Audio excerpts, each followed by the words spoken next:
Porokhane Couture kër jeeg yi ak gentleman yi ku bëgg lu baax demal fi nga xam ne mooy Porokhane Couture ay yére ay dàll ay accessoires yu am classe waaye yemul foofu rek madame Ndiaye nee na xale bu jigéen bu bëgg xeeñ lu neex bëgg def fraîche def jongoma demal ci cosmétique bi mu jaay la ay parfum de haute gamme sa gamme yi nag benn la fi.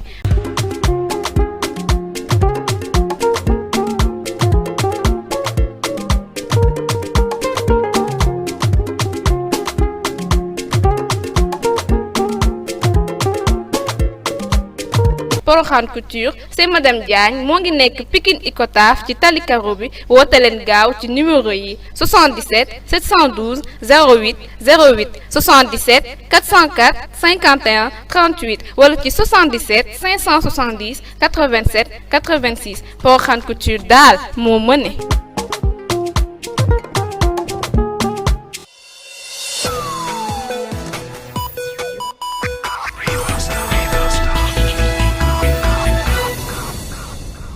Bonjour chers téléspectateurs d'Oxy7 TV, bienvenue dans votre flash d'information de ce jeudi 10 février. Nous démarrons avec l'actualité nationale. Vol au palais, comment le téléphone de Koulibaly s'est retrouvé à Colobane.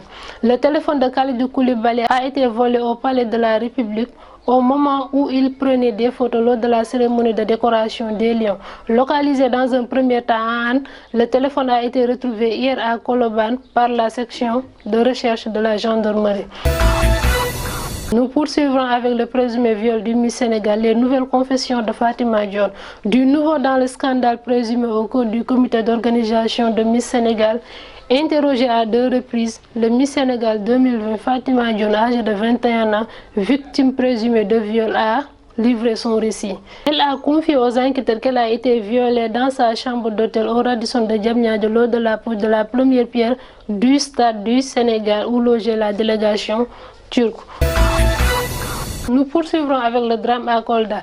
Interdit de tapage nocturne, un charlatan tue son logeur de 66 ans avec qui il partageait la même chambre. Le charlatan au nom d'Abdoulaye Sow, nouvellement accueilli dans la maison il y a seulement 4 jours en attendant qu'il se trouve au logement, a toujours haussé le volume de sa radio chaque nuit. Un tapage nocturne que le fils du vieux Souleymane Diallo ne pouvait pas accepter. Et c'est dans le souci de rappel à l'ordre de cet charlatan étranger qu'une vive altercation a eu lieu entre le fils de Souleymane et ce charlatan.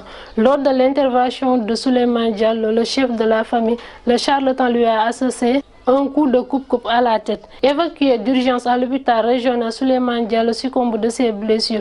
Son corps à la morgue de l'hôpital. Abdoulaye Sow, charlatan de son état, est en garde à vue au commissariat urbain.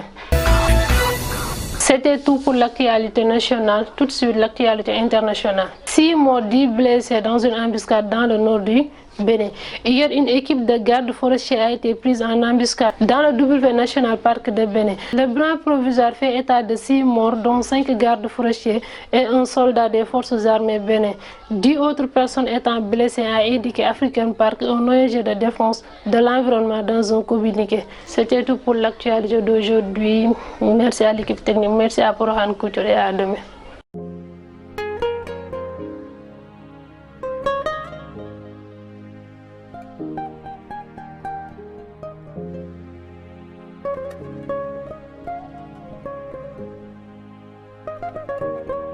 Porokhane Couture kër jeeg yi ak gentleman yi ku bëgg lu baax demal fi nga xam ne mooy Porokhane Couture ay yére ay dàll ay accessoires yu am classe waaye yemul foofu rek madame Ndiaye nee na xale bu jigéen bu bëgg xeeñ lu neex bëgg def fraîche def jongoma demal ci cosmétique bi mu jaay la ay parfum de haute gamme sa gamme yi nag benn la fi.